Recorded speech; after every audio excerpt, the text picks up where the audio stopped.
Assalamualaikum dan halo semuanya. Semoga kalian selalu sehat dan dilancarkan segala rezekinya dimanapun kalian berada.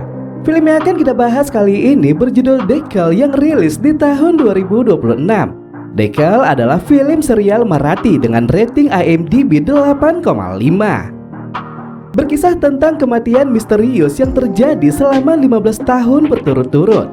So, untuk lebih jelasnya langsung aja kita masuk ke alur ceritanya.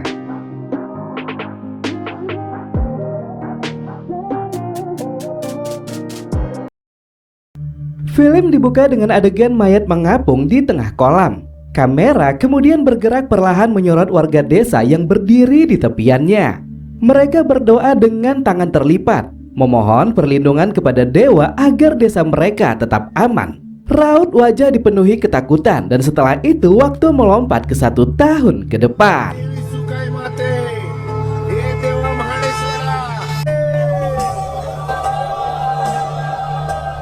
Adegan berpindah ke sebuah kantor polisi yang di sana terdengar pembicaraan tentang inspektur baru bernama Viswas.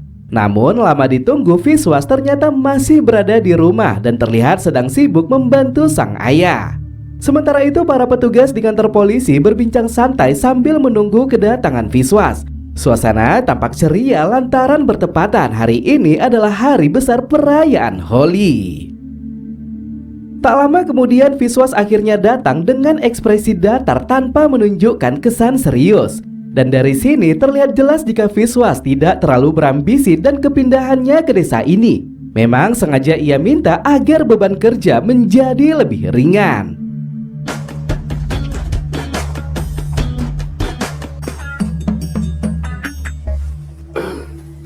Di saat Wakil Inspektur Bide menjelaskan wilayah kerja mereka, Viswas sama sekali tidak memperhatikan. Ia justru sibuk memainkan ponselnya dan menonton sebuah video tentang desa bernama Deftali. Video tersebut dikirim oleh SP Ranjamani, di mana dalam 15 tahun terakhir di desa tersebut telah terjadi insiden 15 kematian misterius. Setiap tahunnya tanpa bukti yang jelas yang berhasil ditemukan polisi. Viswas awalnya enggan terlibat karena ia datang ke desa ini untuk beristirahat dari kasus-kasus besar. Namun setelah dijelaskan jika desa Deftali adalah wilayah kerja mereka, ia pun terpaksa terlibat dalam kasus tersebut. Seorang polisi senior bernama Kumar menjelaskan jika sebenarnya pihak kepolisian jarang ikut campur dalam insiden kematian misterius di desa Deftali. Setiap tahunnya jika terjadi kematian, biasanya warga desa yang datang untuk melaporkan. Menurut kepercayaan warga desa, semua korban yang tewas adalah pendosa besar. Mereka dihukum oleh sosok dewa dan kejadian tersebut merupakan kehendak alam yang tidak bisa dielakkan.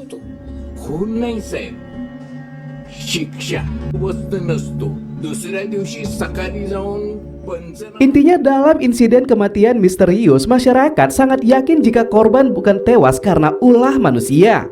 Mereka dihukum oleh alam semesta lantaran dosa-dosa besar yang mereka lakukan. Kumar menambahkan jika insiden tersebut selalu terjadi di setiap tahun di malam perayaan Holi. Dan bertepatan jika hari ini adalah hari raya Holi, kemungkinan besar 1 korban lagi akan ditemukan di keesokan pagi.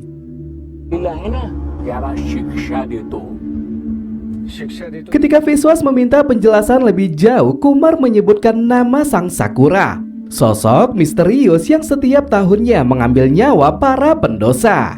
Dalam kisah Purana, Sang Sakura dikenal sebagai iblis yang mencuri Weda sebelum akhirnya dikalahkan oleh Dewa Wisnu. Namun walaupun berwujud asura, Sang Sakura justru dihormati dan dipuja layaknya dewa pelindung.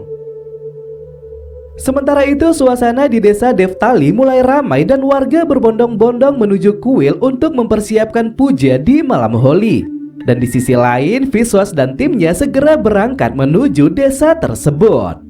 Dalam perjalanan, Kumar kembali menjelaskan jika setiap malam Holi Sang Sakura dipercaya muncul dari dalam sungai. Ia konon menghukum siapapun di desa yang telah berbuat dosa. Dan itulah sebabnya setiap tahun selalu ditemukan mayat di dalam air. Kumar menyarankan Viswas agar tidak mencampuri insiden yang terjadi di desa Deftali. 15 tahun lalu saat kematian pertama terjadi, inspektur polisi bernama Jadav juga pernah menyelidiki namun tidak mendapatkan hasil. Jadav melakukan penyelidikan tanpa henti selama 3 tahun berturut-turut. Dan karena tidak menemukan petunjuk apapun, ia pun memutuskan mengundurkan diri dari Departemen Kepolisian.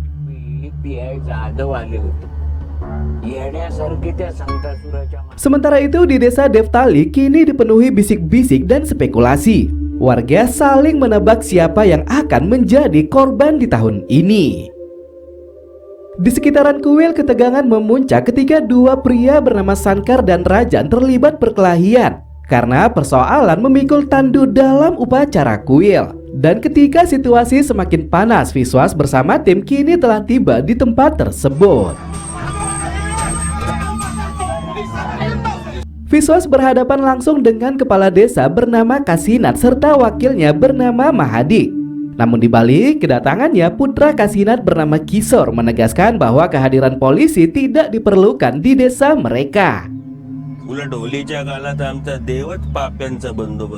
Dengan tenang Viswas menjawab bahwa mereka hanya melakukan pemeriksaan rutin. Namun Kisor yang tersulut emosi berkata dengan nada keras, "Untuk apa penyelidikan? Dewa kami melindungi desa ini dan polisi tidak berhak ikut campur." Viswas seketika bangkit dan menampar Kisor dengan keras. Dan dengan tegas Viswas mengatakan kepada mereka semua bahwa tim kepolisian tidak akan mundur dari kuil ini. Mahadik dengan tenang dan berkata jika memang polisi bersikeras melakukan penyelidikan mereka tidak keberatan. Karena jika memang kehadiran polisi bisa menyelamatkan 1 nyawa itu sudah cukup berarti. Pada akhirnya kepala desa Kasinat mengizinkan polisi berjaga tetapi dengan syarat tidak mengganggu jalannya perayaan Holi. Terutama saat para pemeran Sansakura berlari ke dalam ritual, mereka tidak boleh dihentikan ataupun dihalangi. Singkatnya setelah malam tiba ketika genderang ditabuh dengan keras, obor dinyalakan, pemeran Sansakura tampil dengan riasan menyeramkan. Dan suasana mistis langsung menyelimuti seluruh desa.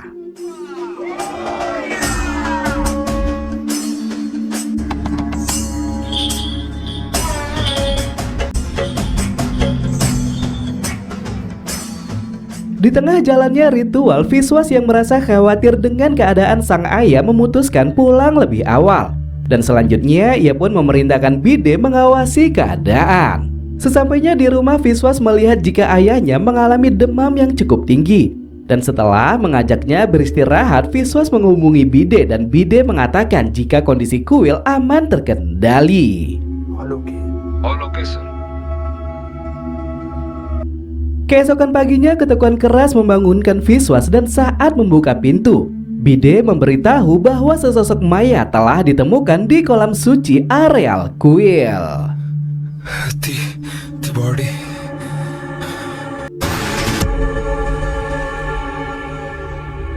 Adegan beralih ke seorang wanita bernama Mona yang tinggal bersama seorang putra kecilnya. Mona menceritakan kisah Sansakura yang dimana sosok tersebut pernah mencuri 4 kitab Weda dan menyembunyikannya di bawah air dalam cangkang kerang. Sansakura melakukan hal tersebut agar manusia memperoleh pengetahuan. Namun karena melanggar perintah, ia dianggap iblis dan dibunuh oleh Dewa Wisnu. Niat baik Sansakura ternyata membuatnya dipuja sebagai sosok dewa oleh sebagian pengikutnya. Dan sampai sekarang sosok tersebut selalu muncul dalam acara ritual keagamaan.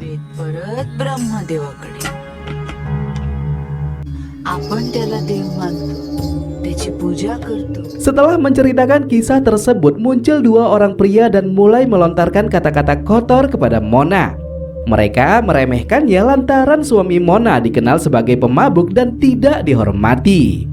Arak-arakan ritual Sansakura melintas di depan kediaman Mona. Dan dengan diiringi dentuman genderang, Mona mengajak sang putra menangkupkan tangan dan memohon berkah kepada sosok tersebut.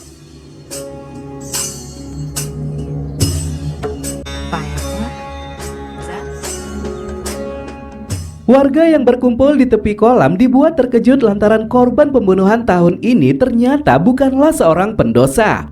Korbannya tak lain adalah Rajan yang dalam kehidupan masyarakat ia dikenal sebagai pria jujur dan baik kepada siapapun. Viswas yang sudah tiba di lokasi melarang seorang pun menyentuh jasad Rajan.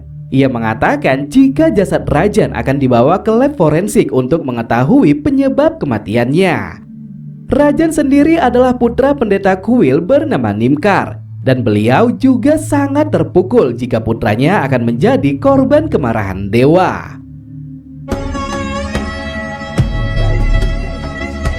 Viswas melakukan investigasi dengan mendatangi kediaman korban. Dan sesampainya di sana, ia sedikit terkejut lantaran istri Rajan adalah mantan kekasihnya dahulu bernama Sarika. Setelah jasad Rajan dibawa ke kamar mayat, dokter menjelaskan jika kematiannya bukanlah kematian biasa. Di tubuh Rajan ditemukan bekas pukulan benda tajam dan di bagian kepalanya ditemukan bekas hantaman benda keras.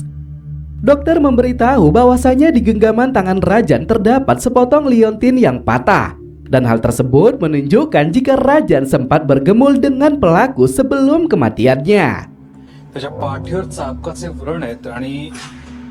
Sementara itu di luar kamar mayat, warga berbondong-bondong melakukan aksi protes terhadap tindakan polisi. Mereka bersikeras agar jasad Rajan segera dikembalikan. Setelah diselidiki ternyata pemilik liontin adalah wakil kepala desa Mahadik. Namun ketika dimintai keterangan, Mahadik mengatakan jika liontin tersebut sudah lama ia berikan kepada putranya yang tak lain adalah Sangkar.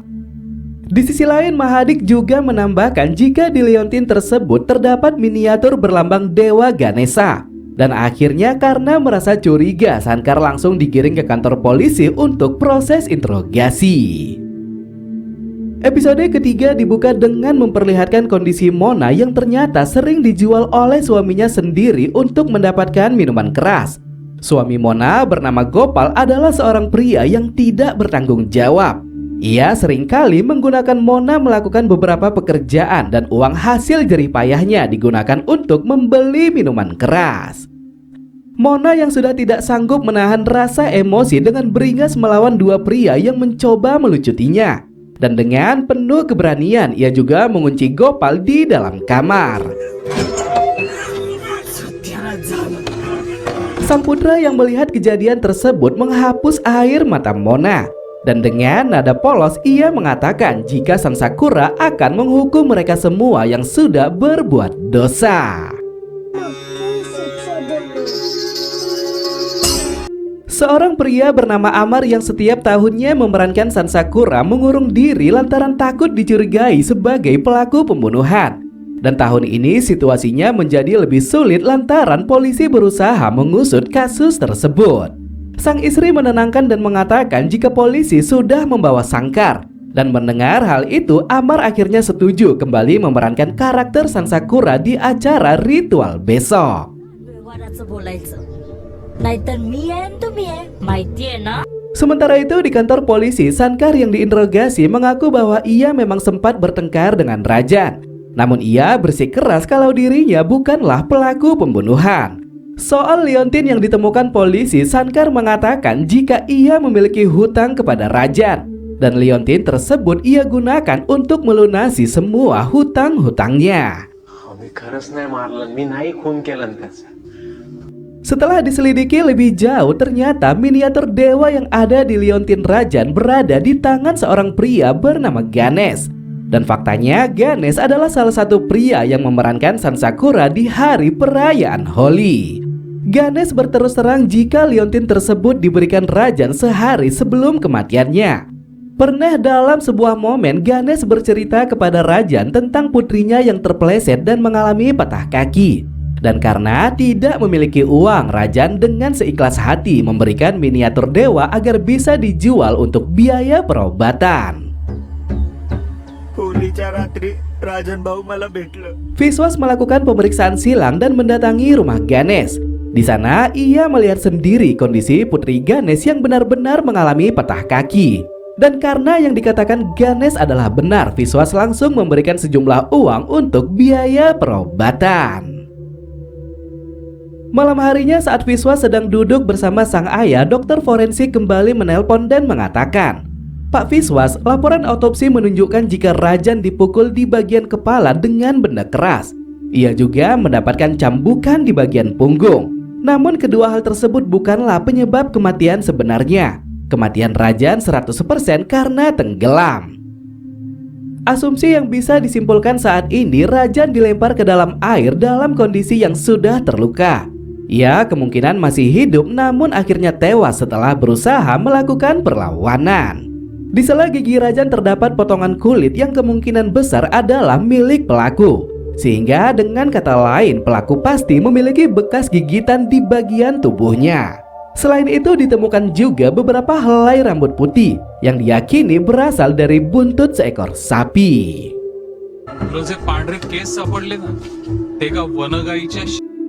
Episode keempat menampilkan Putra Mona yang kembali diganggu oleh 3 orang warga desa.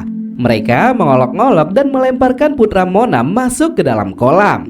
Sang putra menangis dan menceritakan kejadian yang baru saja ia alami. Dan untuk menenangkan hatinya, Mona mengatakan jika Sansakura pasti akan menghukum mereka semua.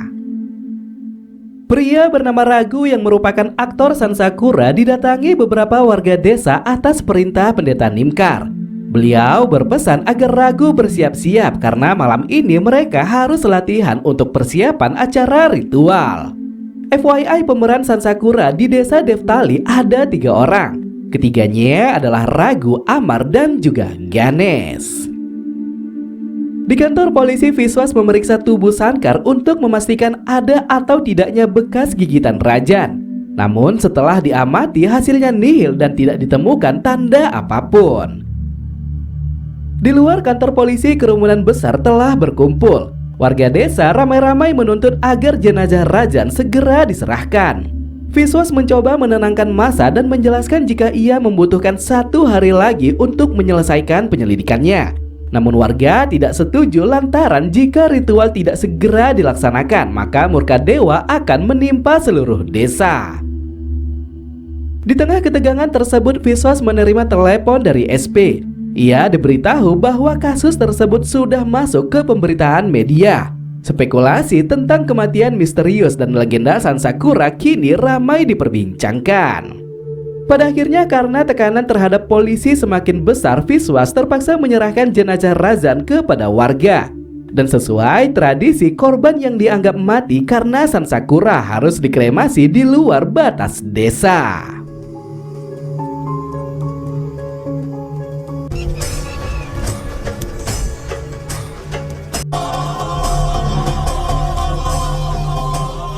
Polisi mendapatkan seorang vlogger yang sering membuat konten tentang legenda Sansakura. Dan Viswas mencurigai jika video milik si vlogger adalah sumber kebocoran informasi kepada media.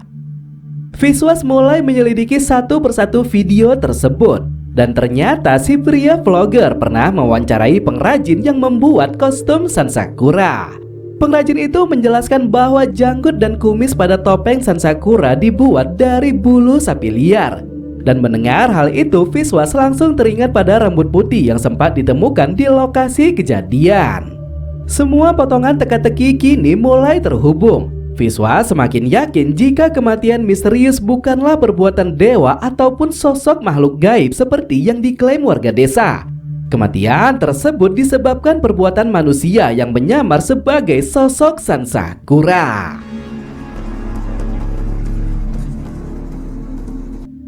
Episode kelima dimulai dengan memperlihatkan Putra Mona yang sudah beranjak remaja. Namun walaupun begitu, ketiga orang yang mengganggunya saat kecil sampai sekarang masih melakukan hal yang sama. Putra Mona memiliki keinginan besar menjadi seniman Sansakura. Baginya, topeng yang digunakan Sansakura bukanlah sekedar kostum, melainkan simbol kekuatan dan juga keadilan. Di balik itu semua, Gopal sangat marah dengan kebiasaan sang putra. Dan dalam sebuah momen ia pernah membakar topeng Sansakura agar sang putra menjauh dari ritual tersebut. Baba. 3 seniman Sansakura yang sedang berlatih dibuat terkejut dengan kedatangan Viswas. Viswas kini mencurigai jika salah satu dari mereka adalah pelaku pembunuhan Rajan. Setelah mengamankan topeng mereka bertiga, Viswas memerintahkan Bide menggeledah rumah ketiganya. Dan selanjutnya mereka semua dibawa ke kantor polisi untuk interogasi lanjutan. राजनला भेटलेले Kerumunan warga kini semakin memadati area di luar kantor polisi. Dan tak lama kemudian SP hadir dan langsung menanyai apakah Viswas memiliki bukti kuat dalam menahan para seniman tersebut. Bide dengan tegas mengatakan jika mereka belum memiliki bukti konkret. Dan mendengar hal itu, SP memerintahkan Viswas agar segera membebaskan mereka bertiga. Meski demikian, Viswas bersikeras tetap menahan Ragu. Anggotanya yang melakukan penggeledahan menemukan sepucuk surat berisi permohonan kepada Sang Sakura agar menghukum seseorang. आई बाबा बायको नाही मी लग्न Ragu menjelaskan jika surat tersebut ditulis oleh warga desa. Mereka yang memang percaya pada sosok San Sakura kerap menulis surat untuk meminta hukuman bagi para pendosa. Di sisi lain, Ragu juga mengatakan jika dirinya belum pernah menikah. Dahulunya ia berasal dari desa Palner dan memutuskan pindah ke desa Deftali setelah kedua orang tuanya meninggal dunia. Di tengah proses interogasi, Bide datang membawa laporan DNA dan menjelaskan bahwa sampel kulit yang tersangkut di gigi Rajan tidak cocok dengan ketiga seniman. Dan yang lebih mengejutkannya lagi, sampel kulit tersebut adalah milik seorang wanita. Sir actually DNA reports मधील sample Episode ke-6 dibuka dengan keluarga Mona yang terus-terusan berkecamuk dengan masalah rumah tangga. Gopal yang hidupnya selalu mabuk tega memukuli Mona hanya untuk mendapatkan minuman keras. Pada akhirnya dalam sebuah momen sosok San Sakura datang menghampirinya. Sosok tersebut mencambuk Gopal dengan brutal, menyiksanya dan menenggelamkannya di areal sungai. Viswas mendatangi rumah Rajan bersama seorang polisi wanita untuk menginterogasi Sarika. Dan di sana Viswas menanyakan tentang hubungan keluarga mereka. Sarika menjawab semua baik-baik saja. Namun saat mengamati dinding kamar, Viswas melihat ada bagian dinding yang catnya masih baru. Dan ketika diperiksa, di balik lapisan tersebut terdapat noda merah yang dipastikan adalah darah manusia. Di luar kamar, seorang wanita mengamati proses interogasi. Namun tanpa disengaja, ia malah menjatuhkan beberapa benda sehingga menimbulkan suara yang menarik perhatian Viswas. Di saat ingin mengejarnya, Viswas malah berpapasan dengan Ragu. Dan saat ditanya, Pendeta Nimkar mengatakan jika Ragu sudah bekerja beberapa tahun dengan keluarga mereka. Viswas akhirnya berhasil mendapatkan wanita yang melarikan diri. Dan ternyata wanita tersebut adalah saudari perempuan Sarika bernama Sonali. Melihat bekas gigitan di tangan Sonali, Viswas sangat yakin jika DNA kulit yang menempel di gigi Rajan adalah milik Sonali. Namun ketika hendak dibawa ke kantor polisi, Sarika langsung menghentikan dan berbicara terus terang terkait kejadian sebenarnya.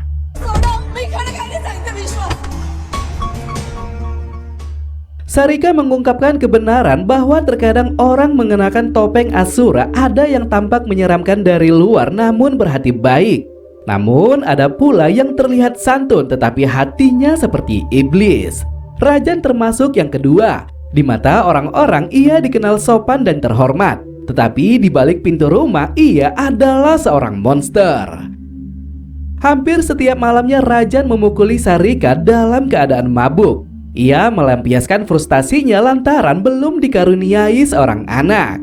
Padahal masalah sebenarnya ada pada diri Rajan sendiri. Kemungkinan besar ia mengalami impoten namun menolak mengakuinya. Di malam perayaan Holi, Rajan dalam keadaan mabuk kembali menganiaya Sarika. Namun kali ini Sonali menyaksikan hal tersebut dan ia pun langsung berusaha menghentikan.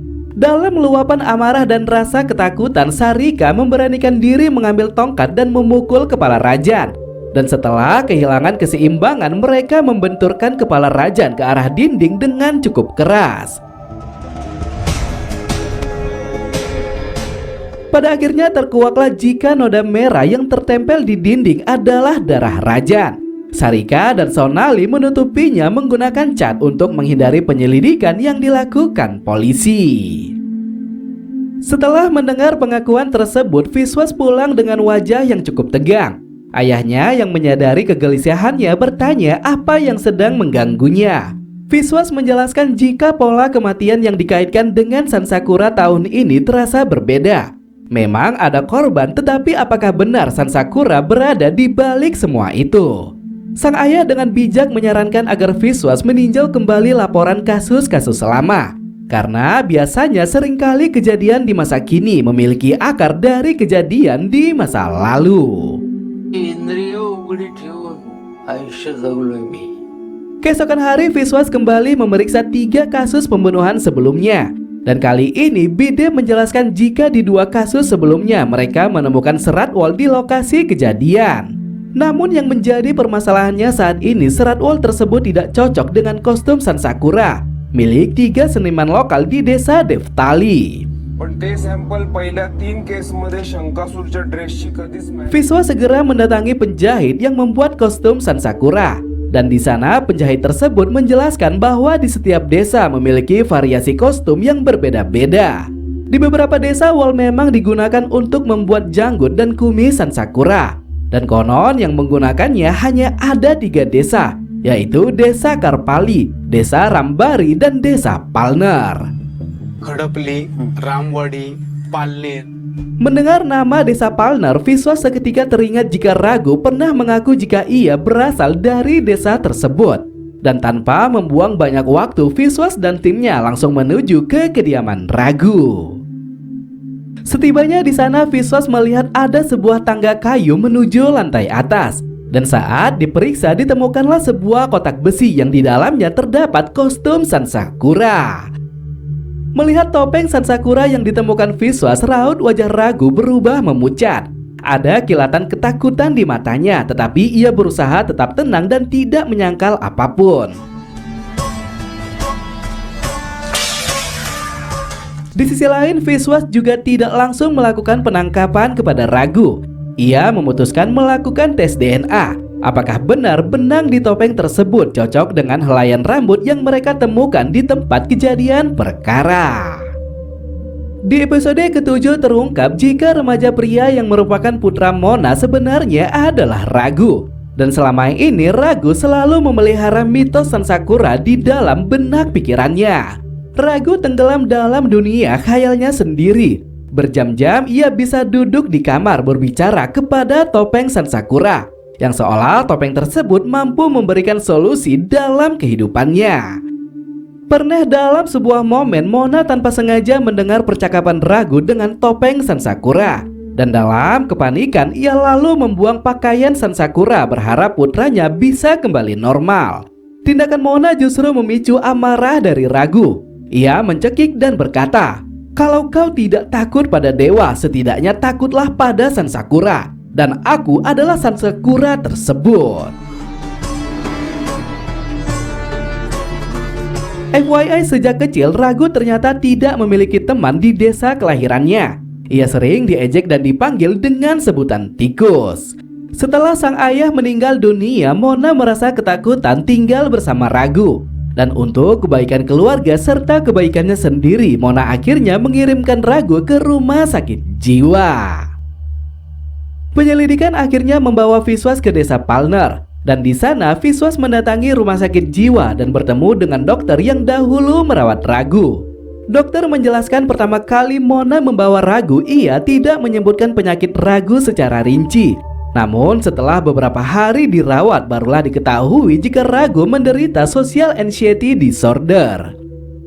Kekerasan fisik, penghinaan masyarakat, serta pengucilan sosial yang dialami Ragu sejak kecil ternyata meninggalkan luka psikologis yang sangat mendalam. Walaupun sempat menjalani perawatan yang cukup lama, perilaku Ragu ternyata tidak menunjukkan perubahan berarti. Sampai suatu momen ketika Mona tidak datang selama sebulan penuh, ia pun akhirnya diperbolehkan untuk pulang.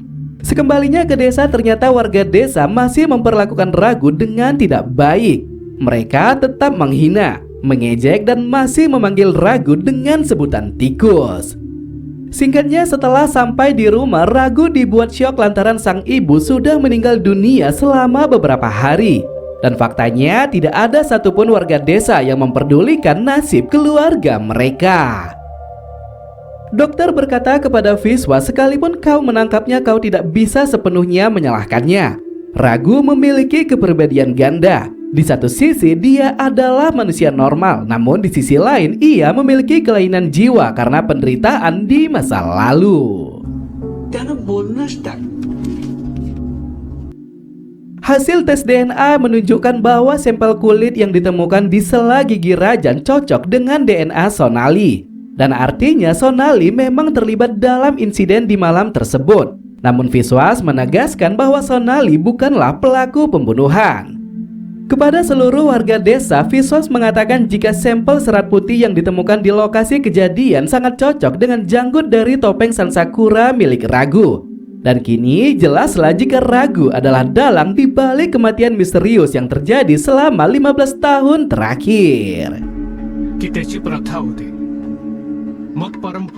Untuk membuktikan perkataan dokter rumah sakit, Viswas berdiri di atas panggung yang di sana sedang diadakan ritual kearifan Sansakura dari beberapa desa. Dan di hadapan semua orang, Viswas meneriakkan nama tikus, dan hal tersebut memicu sisi lain dari kejiwaan Ragu.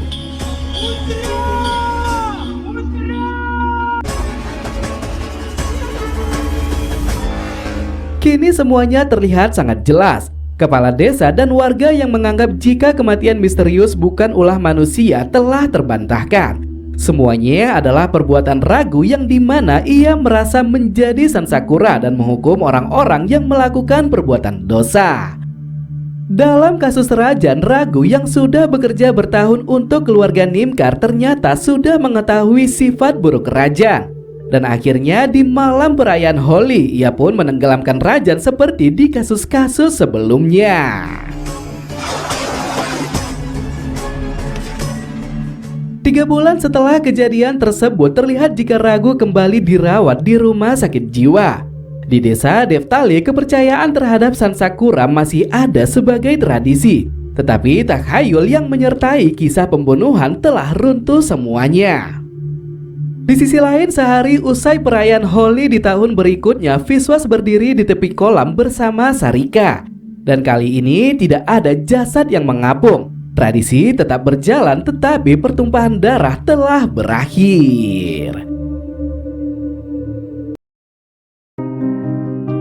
So, mungkin sampai di sini aja ya cerita kali ini. Makasih banyak yang sudah hadir. Jika ada kata-kata saya yang salah, mohon dimaafkan. Saya Ahmad pamit undur diri, tetap hidup sehat. Thanks for watching and see you in the next video. Bye bye.